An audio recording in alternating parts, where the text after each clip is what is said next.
We begin this meditation by allowing our body, speech, and mind to settle in their natural state, which means the state of relaxation, relative stillness or stability, and the state of clarity, where we are clearly aware of what's happening in our body, in our mind, and eventually in the realm of imagination that we're going to be using for this practice. But for the time being, simply observing our breath, allowing our breath to move naturally, and allowing ourselves to release all forms of tension with each out-breath.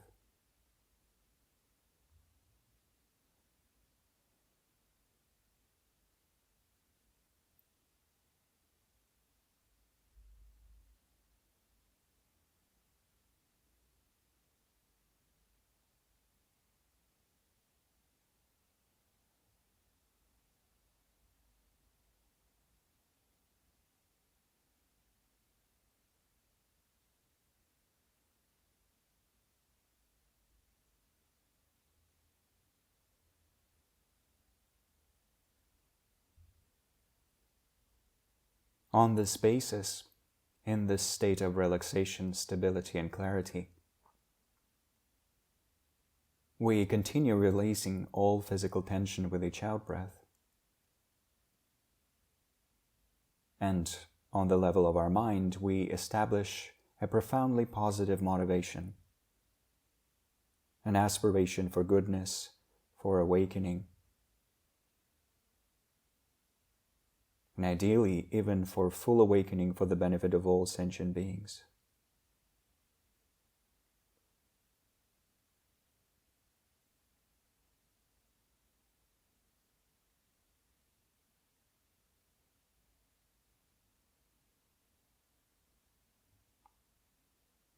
And with this motivation of enlightened attitude or bodhicitta,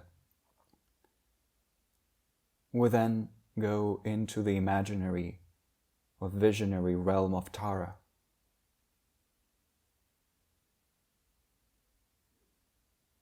TARE as a female Buddha, or the female Buddha who embodies the qualities of enlightened activity for the benefit of all sentient beings, who embodies fearlessness, compassion, and wisdom united, and expresses these very qualities that are already present in our own Buddha nature, our own basic goodness.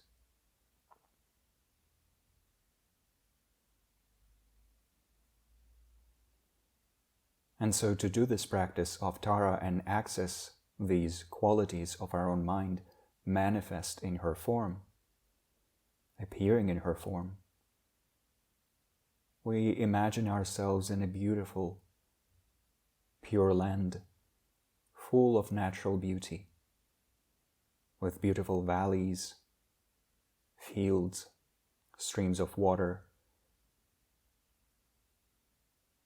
mountains in the distance, numerous flowers, and open blue sky all over us. A symbol of the profoundly pure nature of the mind, inherently present in all sentient beings, but of course sometimes hidden by their obscurations, their afflictions, their negative emotions, which could be compared to clouds. And yet in TARE this nature is perfectly clear, perfectly pure, unobscured.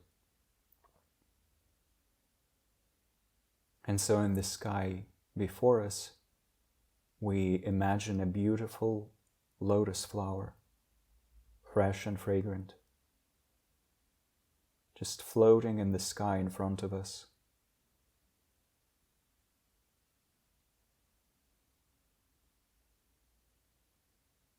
On that lotus flower is a moon disk lying flat like a cushion, very soft, very gentle.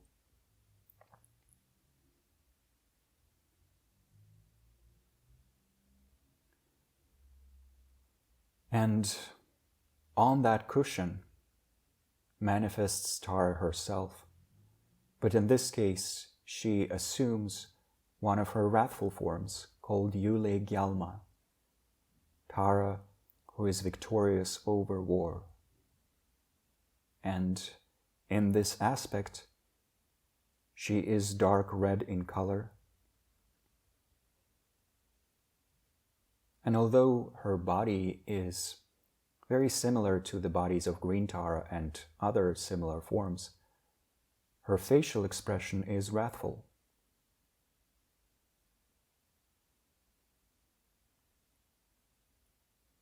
She sits on the lotus flower and the moon disk with her right leg extended, her left leg drawn in.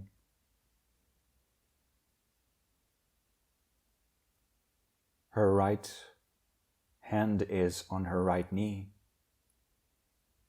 palm up, in the gesture of supreme generosity. And her left hand is next to her chest. And between her thumb and her ring finger, she holds the stem of a beautiful lotus flower.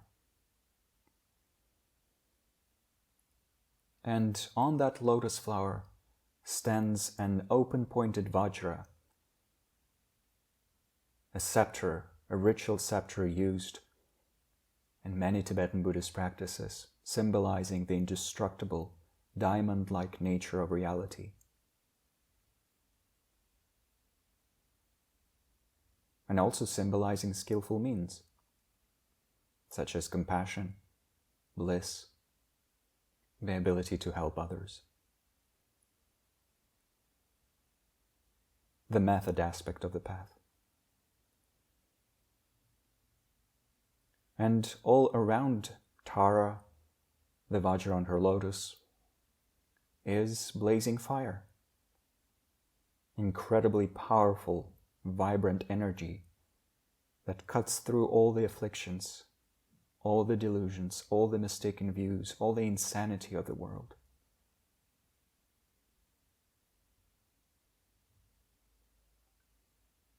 As if TARE was the greatest superhero coming to our aid, dispelling all the obstacles, all the obscurations, and especially the great tragedy of war.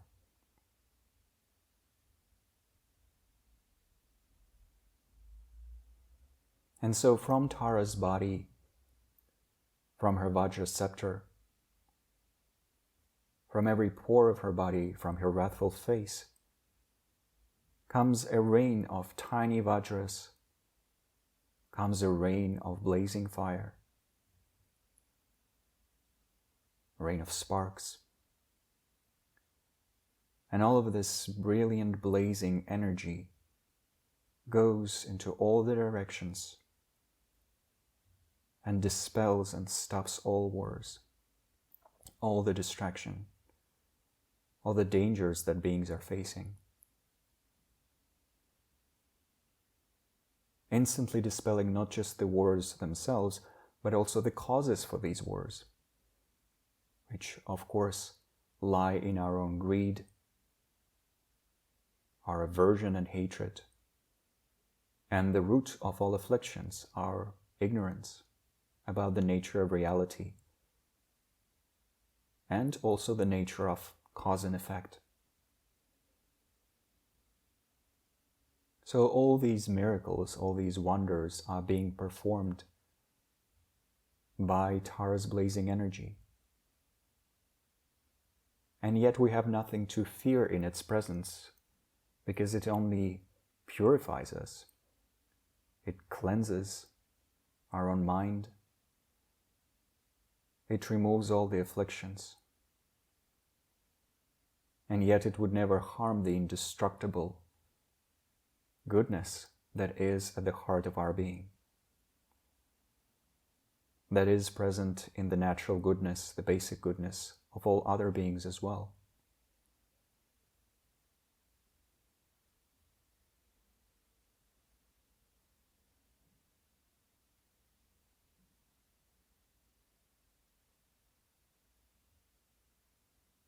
And as we imagine this powerful process of removing all wars and bringing joy, celebration, happiness, reconciliation to all beings, we can recite TARE's powerful 10-syllable mantra, Om TARE TUTTARE TURE SOHA, again and again, mentally or out loud or in chanting. Om TARE TUTTARE TURE SOHA, Om TARE TUTTARE.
Om TARE TUTTARE TURE SOHA.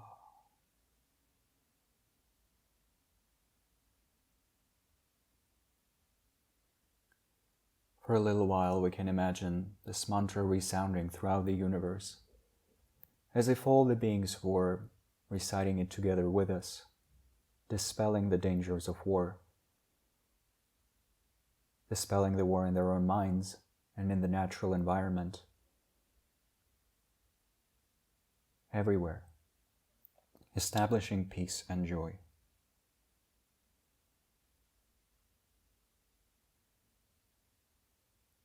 And we also imagine that Tara's tiny vajras emanating from her vajra scepter, the vajra scepter on her lotus flower.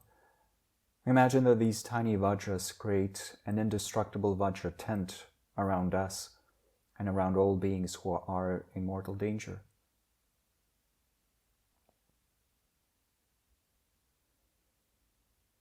Imagining this shield of protection that grants us perfect safety, especially from afflictions, wrong views,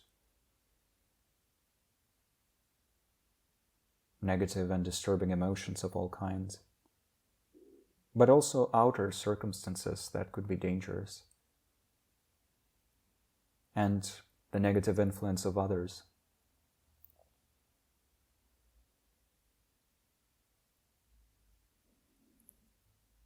And then, having done these enlightening, inspiring activities, Tara in front of us melts into light,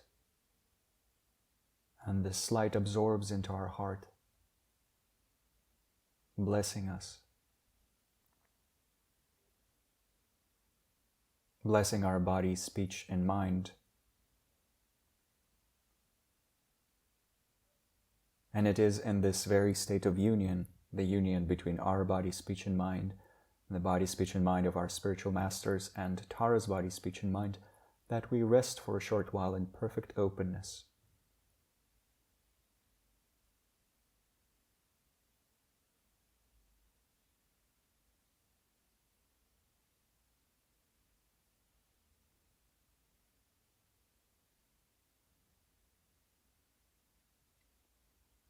And then from this perfect openness, this all-pervasive clarity, arise the thoughts of dedication. We dedicate the energy of this practice to our own future awakening for the benefit of all sentient beings, which will also dedicate it to all the actual conflicts in this world being pacified right now, for them to be pacified completely, for all beings to be safe from outer danger and the inner danger of wrong views and disturbing emotions.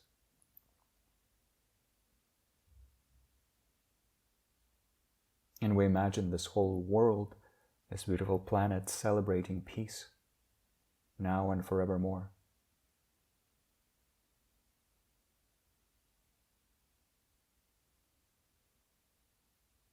And it is with this aspiration for peace, this willingness to pray for peace and act for peace, that we slowly conclude this meditation and invite the bell.